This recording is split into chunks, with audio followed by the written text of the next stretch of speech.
Break के बाद स्वागत है आपका केबीसी न्यूज में।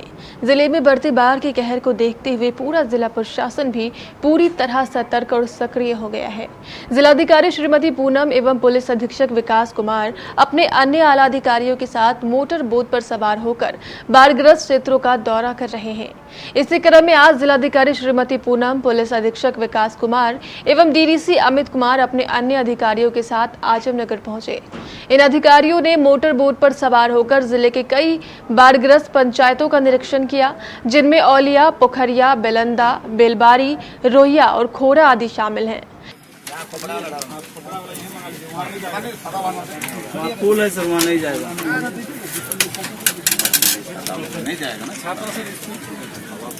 हवा चलने के बाद छता काम नहीं करेगा। नहीं छता वैसे तो हवा लगेगा। उसी में रखिए ना, उसी में रखा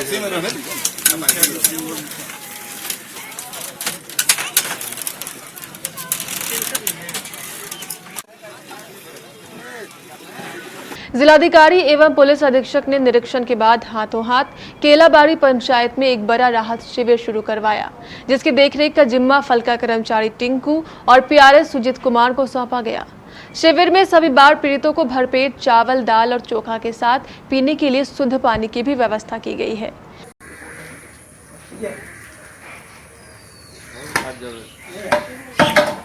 निरीक्षण दौरे से लौटने के बाद जिलाधिकारी ने जिला समाहरणालय में एक प्रेस कॉन्फ्रेंस का आयोजन किया।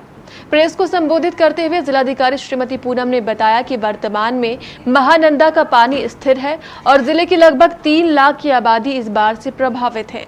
बाढ़ पीड़ितों के लिए 111 किचन चलाए जा रहे हैं और अलग अलग प्रखंडों में आए बाढ़ के लिए अलग अलग अधिकारियों को प्रतिनियुक्त कर दिया गया है। हर जिले के नियुक्त, हर जिले में 2 अतिरिक्त भेजे गए हैं। 2 अतिरिक्त नहीं भेजे गए हैं। जीएडी से कुछ जिलों को तो आईएएस प्रोबेशनर्स दिए गए हैं। ऐसे टाइम में आईएएस प्रोबेशनर्स मिले हैं। अब आईएएस प्रोबेशनर्स की संख्या जो कि सीमित होती है, तो हमारे यहाँ जो पहले डीडीसी पूर्णिया होते थे उनको लगाया गया है। हर जिले में प्रतिनियुक्ति हुई है।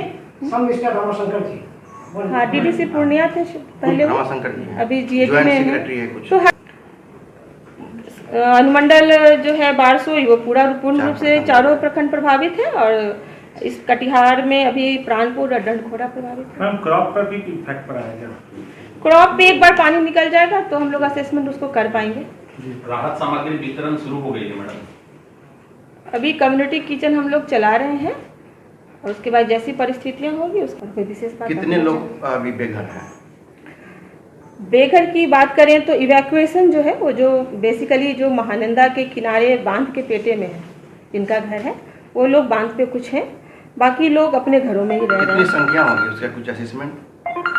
एग्जैक्ट तो नहीं बता पाऊंगी, लेकिन जो इवैक्यूएशन एज सच जो महानंदा के पेटे में घर होते हैं, वो जनरली यहाँ का आप देखेंगे कि एक ट्रेंड है कि बांध पे उस समय टेम्पररी रूप से अधिवासित होते हैं वो, तो उस तरह से है। बाकी कल 62 वो किचन आपका चलने की बात हुई थी शाम तक में 62, तो 62 किचन में कितने लोग भोजन किए, तो उससे पता कुछ चला होगा कि कितने लोग बेघर हैं? नहीं, बेघर लोग कम्युनिटी किचन में आ रहे हैं ऐसा नहीं है। जहाँ भी वाटर लॉकिंग हो गई या पानी, लोगों को आने जाने की असुविधा हो रही है, सामान लाने के जिसको असुविधा है, उन लोगों के लिए कम्युनिटी किचन चलाया जाता है।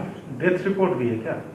डेथ रिपोर्ट एक्सेस जिसको बोलते हैं बाढ़ के कारण, वो नहीं आ रही है, लेकिन प्राकृतिक आपदा, क्योंकि पानी हर तरफ है, लोग बच्चे स्नान करने चलाते हैं, इसके लिए हमने बार बार अलर्ट भी किया है और आप लोगों से भी अनुरोध किया है कि पानी में करंट ज़्यादा है तो बच्चों को इस प्रकार, आप भी देखते होंगे कि बच्चे इसमें खेलने कूदने लगते हैं, तो माँ बाप की भी एक जिम्मेवारी होती है और हम सबकी जिम्मेवारी होती है एक नागरिक के रूप में भी, कि उन बच्चों को उस करंट में नहीं जाने दें। तो मैं फिर से आप लोग से अनुरोध करती हूँ कि बच्चों को इस चीज़ को पहुँचाएँ जन जन तक कि पानी में करंट है, ये खेल नहीं है, एंजॉयमेंट नहीं है, इसको समझें और बच्चों को उस पानी में जाने से रोकें। अभी बाढ़ के मरने का एक भी हुई ना?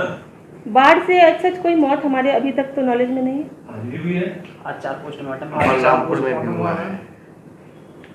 तो आपको बताना चाहूँगी कि बाढ़ से मौत आप किसको बोलते हैं? कोई ऐसा स्थल है जहाँ पोस्टमार्टम संभव नहीं है, तो बिल्कुल उसको हम लोग भी उसी नज़र से देखते हैं। मैडम, कितना नाव चल रहा है? नाव की संख्या मेनली हम एनडीआरएफ के बोट्स का सहारा ले रहे हैं। कितना बोट है एनडीआरएफ का? 3। जो एनडीआरएफ की 3 कंपनी है। बोट कितना है? बोट तो हर के पास 3 से 4 उनके स्ट्रेंथ के हिसाब से रहती है। फिर नाव का कुछ कितना नाव आपके पास तैयार है या और प्राइवेट कितना है, ये डाटा है? कोई डेटा है मैम? नाव हमारे पूरे जिले में 262 है जो सरकारी है, और लगभग 300 नाव हमने निजी से उसका ये कर रखा है। मैडम आपके दफ्तर के सामने प्रशासन सजग नहीं है, जिला बाढ़ प्रशासन पीड़ितों की प्रजा तंत्र है, उनको अपनी बात रखने का पूरा अधिकार है, उन्होंने रखा है, हम भी उसको देखेंगे। विशेष सचिव भी भेजे गए बाढ़ को देखने के लिए। प्रभारी सचिव हर जिले के प्रभारी सचिव होते हैं जो जब भी कोई इस प्रकार की होती है और मासिक मंथली रूप में भी जिले में आते हैं।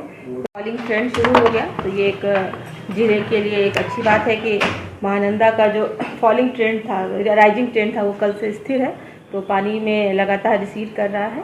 साथ ही रिसीड करने के साथ चूँकि हमारा ऐसा टेरेन है कि वो पानी आगे की तरफ बढ़ता जा रहा है, जब तक वो गंगा तक नहीं पहुंचेगा तो डेली ही कुछ नए गांव और क्षेत्र उसके प्रभाव में आ रहे हैं। जैसे अभी दनखोड़ा प्राणपुर तक पानी है, तो निश्चित रूप से इसको अहमदाबाद तक जाना है, तो अपने एरिया को बढ़ाते हुए आगे की तरफ बढ़ेगा।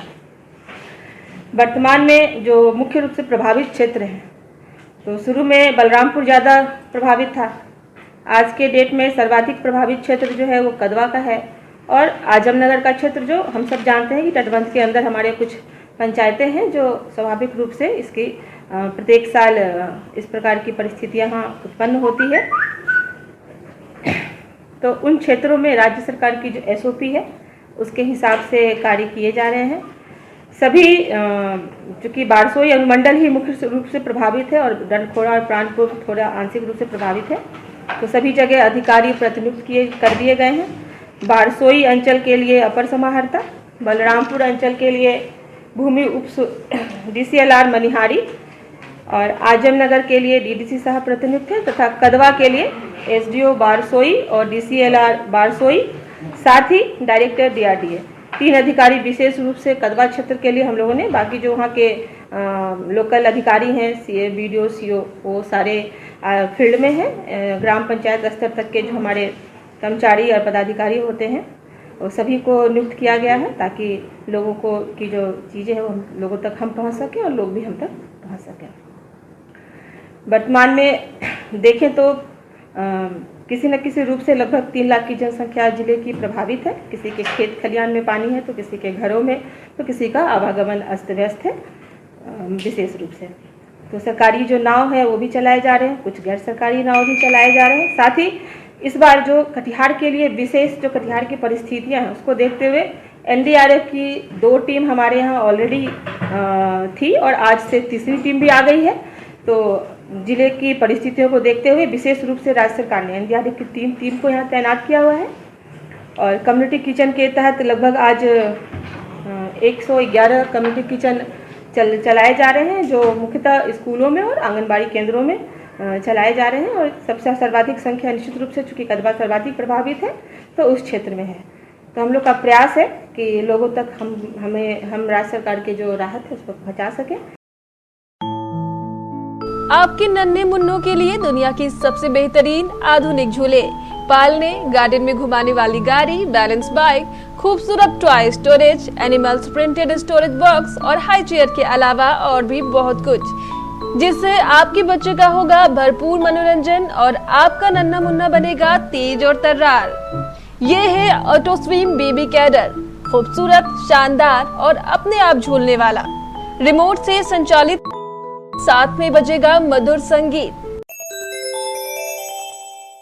ये है बेबी हाई चेयर, जो एक खिलौना भी है और एक चेयर भी है, जिस पर बैठकर आपका नन्हा मुन्ना खाएगा खाना। ये इस वैज्ञानिक ढंग से बनाई गई है कि इससे आपका नन्हा मुन्ना ना तो गिरेगा और ना ही हिलेगा। इसकी क्यूट डिजाइन आपके नन्हे मुन्ने को भी बहुत भाएगी।